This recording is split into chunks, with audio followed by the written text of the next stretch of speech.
Masuk ke menu utama Kompas Petang, Saudara. Komisi 1 DPR dan pemerintah secara maraton menyelesaikan pembahasan revisi Undang-Undang TNI hingga menggeser lokasi rapat ke salah satu hotel mewah di Senayan, Jakarta sejak Jumat siang. Apa yang membuat revisi undang-undang ini harus dikebut? Kami akan bahas setelah tayangan yang satu ini.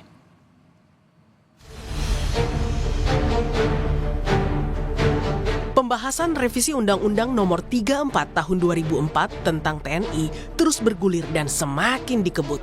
Percepatan ini semakin tampak saat rapat dengar pendapat dengan Komisi 1, Panglima TNI meminta agar revisi Undang-Undang TNI masuk dalam prolegnas prioritas 2025 yang sudah tertunda sejak tahun 2015.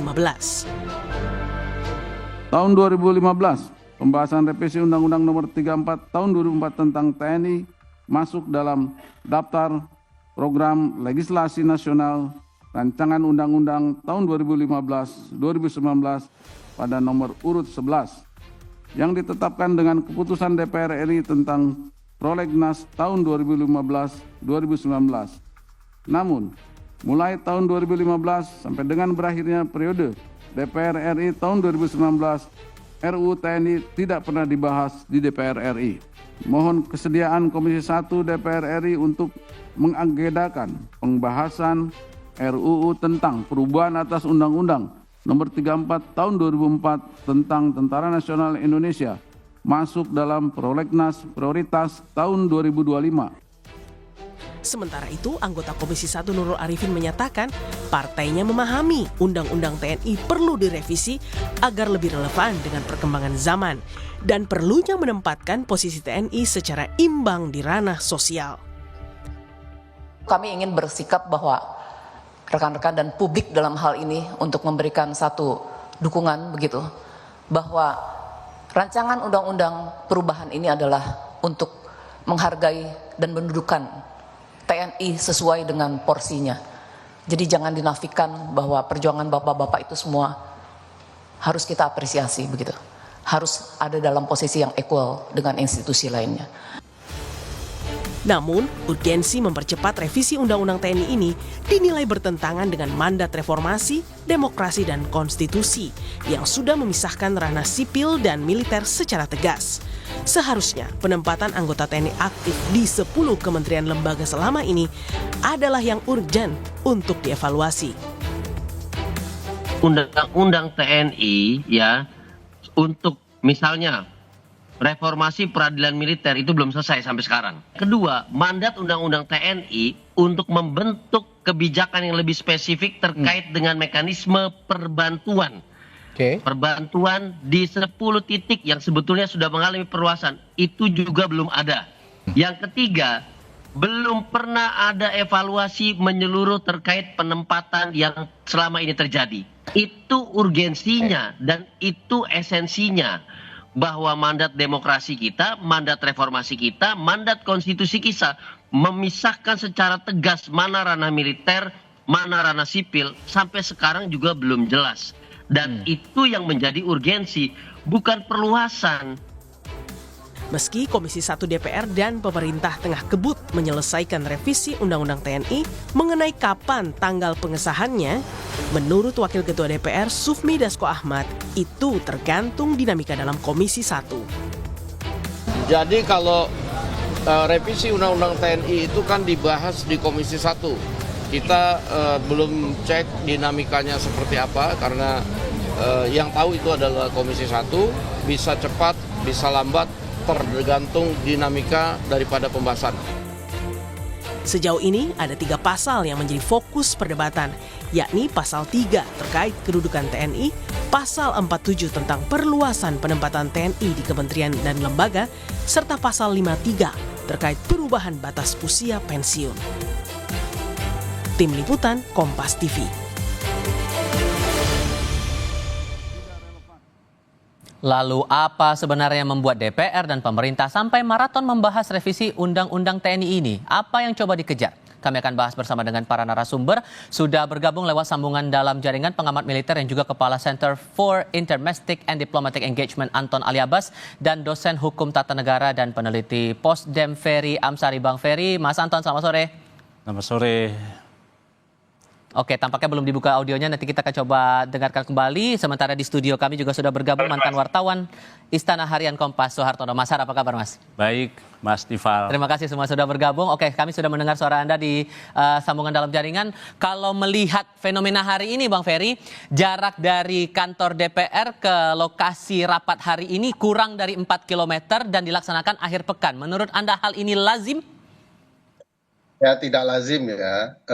Ini jelas terburu-buru, mengejar target lah kurang lebih. Karena banyak hal yang katakanlah memang hendak ditabrak dan mau diubah dalam perspektif tugas dan fungsi pertahanan kita yang diatur di pasal 30 Undang-Undang Dasar 1945.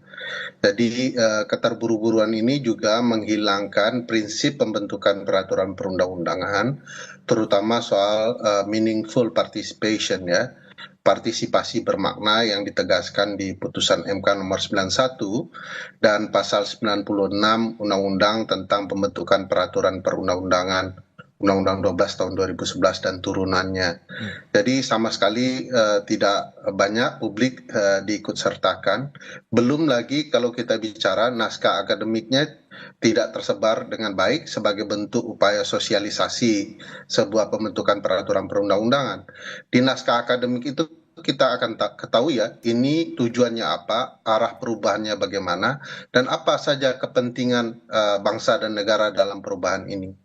Tapi sekali lagi memang DPR dan pemerintah selaku pemegang kewenangan untuk melakukan perubahan undang-undang tidak punya kapasitas yang memadai dalam perubahan undang-undang dan pembentukan undang-undang. Praktik tidak berkapasitasnya dalam perubahan undang-undang atau pembentukan undang-undang ini sudah terjadi berkali-kali selama kurun pemerintahan ini dan pemerintahan sebelumnya. Nah, ini akan jadi problematika serius karena undang-undang ini motifnya hanya untuk kepentingan sekelompok orang dan kepentingan sesaat saja.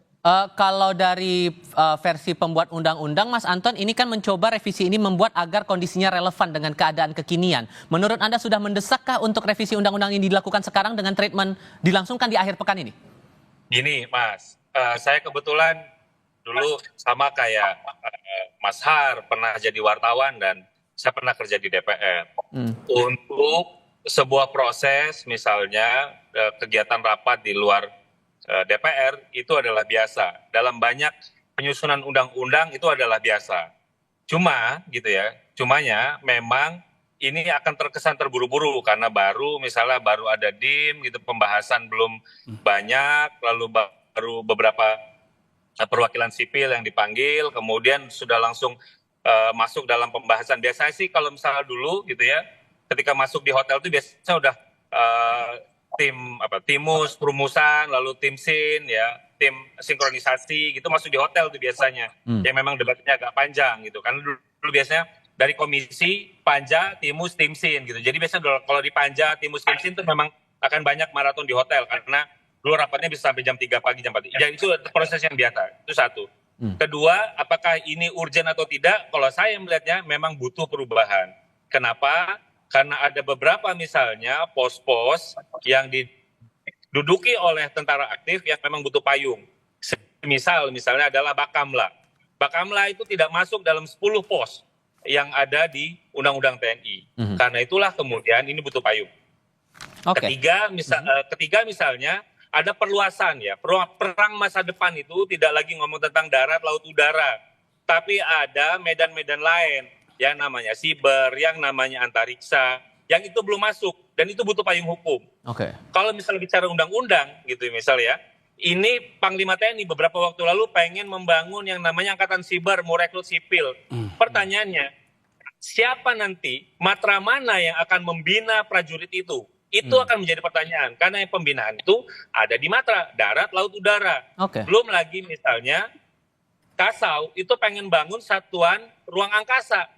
Nah, Undang-Undang TNI hanya bilang ruang udara yurisdiksi yang memang itu di luar dari itu. Makanya kalau bicara urgen bagi saya ada urgensi. Tapi bukan berarti itu menjadi harus terburu-buru pelaksanaannya sampai misalnya ditarget bulan puasa ini harus selesai. Bagi saya Urgent, ya jangan Oke, dulu. sorry, ditahan dulu di situ Mas Anton. Tapi kalau membaca timelinenya juga Mas Har, sebelum rapat berlangsung di hotel itu, di hari Jumat sore hari juga ada pertemuan antara Menhan dengan Pak Prabowo di istana. Menurut Ya. Anda memang kondisinya ini antara kedua belah pihak merasa sudah mendesak revisi undang-undang ini harus dilakukan? Ya, jadi pertemuan kemarin sore itu Pak Menhan, Pak Syafri Samsudin, ditemani oleh Kepala Badan Sarana Pertahanan ya. Itu sore memang menghadap Pak Prabowo itu melaporkan perkembangan dari pembahasan revisi Undang-Undang TNI yang hasilnya hari ini dibahas di hotel. Kenapa ini boleh dibilang urgent? Karena memang kita ini kan terbiasa regulasi mengikuti keadaan. Di istana regulasi mengikuti orang. Artinya penempatan di istana itu ada perwira aktif, yaitu di Setpres. Itu ada Pak Maijen Aryo Windu-Moko. Terus di Seskap juga ada. Lalu Kepala Biro Pengelolaan Istana itu juga ada, itu Kolonel Pak Dedi Saprudin. Artinya kalau kalau Pak Teddy sudah ada perpres yang menempatkan Pak Teddy sebagai letkol berada di bawah Setmil. Tapi Setpres dan Biro Pengelolaan Istana itu tidak ada payungnya. Jadi itu yang mesti harus diatur segera ya. Jadi kenapa revisi Undang-Undang TNI itu segera dipercepat meskipun hari libur dan di hotel pun dipacu terus. Jadi memang revisi ini untuk menempatkan orang-orang yang sebelumnya sudah masuk. Jadi meskipun ada revisi, tapi sejumlah oknum TNI yang aktif itu sudah masuk kok. Misalnya di Kejaksaan Agung juga sudah masuk, di Rut Bulog, lalu Irjen Kemenhub, lalu juga Irjen Pertanian, lalu Badan Pengelola Haji juga ada masuk. Jadi revisi ini untuk mengikuti, mengakomodasi yang sudah ada. Jadi menurut saya memang ini urgent, tapi ya tak terelakkan bahwa revisi Undang-Undang TNI harus digolkan. Oke, tapi di sisi lain juga banyak pandangan juga nih Bang Ferry bahwa akan mengganggu sistem meritokrasi, kemudian supremasi sipil akan terganggu, terutama hak-hak warga sipil untuk mendapatkan posisi di beberapa tempat yang dirasa relevan malah diambil oleh para TNI aktif. Anda juga menangkap hal yang sama? Iya, banyak sekali yang salah pemahaman, misalnya soal kebiasaan membuat undang-undang di hotel ya. Kebiasaan itu bukan berarti benar. Kedua, apalagi kalau semangatnya bicara efisiensi. Ini kan efisiensi dilupakan demi menggolkan kepentingan. Apa yang disebut Mas Har itu sebenarnya pelanggaran konstitusi dan undang-undang TNI yang terbuka ya. Misalnya apa yang digagas oleh Perpres soal Seskap ya, itu bagi saya dan teman-teman hukum tata negara kelucuan yang menyedihkan ya. Kenapa? Karena begitu ditempatkan di Sesmilpres, kan asumsinya berharap itu sesuai dengan Pasal 47 Undang-Undang TNI. Padahal logika itu bertabrakan dengan logika kabinet. Bagaimanapun Seskap itu adalah koordinator kabinet. Nah sekarang seluruh isi kabinet di bawah Sekretaris Militer Presiden. Itu logika ketatanegaraan amburadul gitu ya. Padahal kan gagasan Pak Presiden di awalnya adalah memastikan Seskap itu berada di Kementerian Sekretariat Negara gitu ya.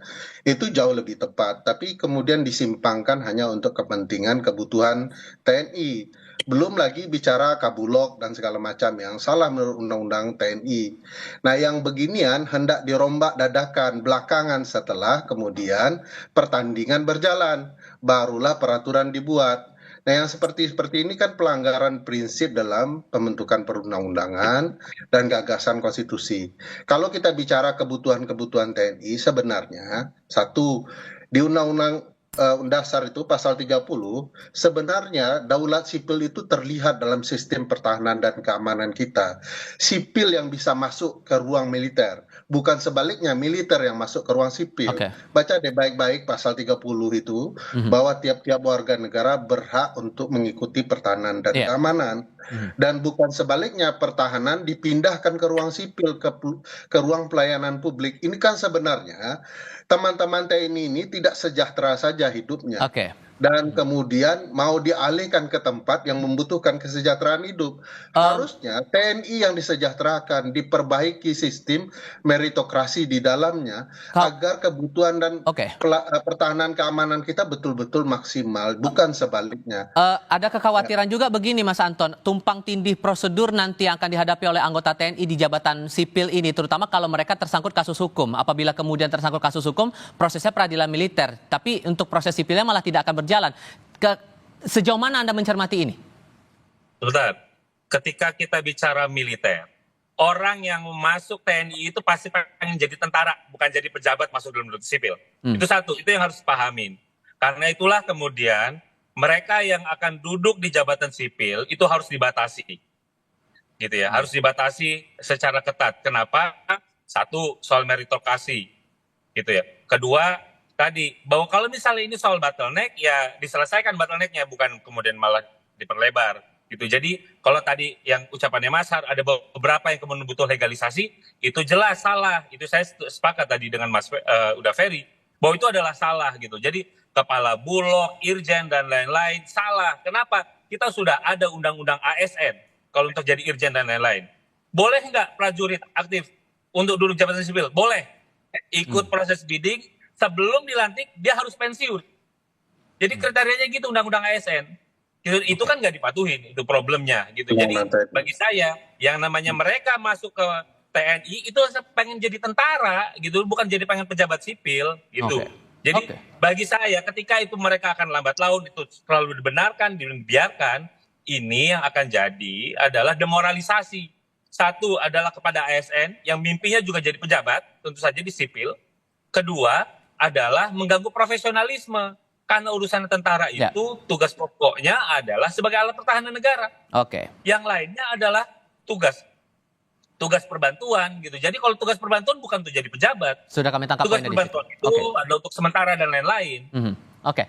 Kalau membandingkan dengan periode pemerintahan sebelumnya, Mas Har, di pengalaman Anda selama liputan di istana, apakah hal-hal semacam ini terutama untuk aspek perluasan posisi TNI aktif di jabatan sipil ini se-concern ini juga menjadi perhatian atau gimana? Kalau di istana zamannya Pak Jokowi ya, sebelum Pak Prabowo itu tidak ada ya. Tidak ada penempatan perwira aktif di istana, kecuali mereka-mereka yang sudah pensiun, misalnya seperti Pak Wiranto, Pak Muldoko, Pak Luhut, dan lain-lain. Ada Pak Yusuf Kertanegara, ada Pak Agum. Tapi yang organik tidak ada. Nah, di periode Pak SBY, itu juga ada. Itu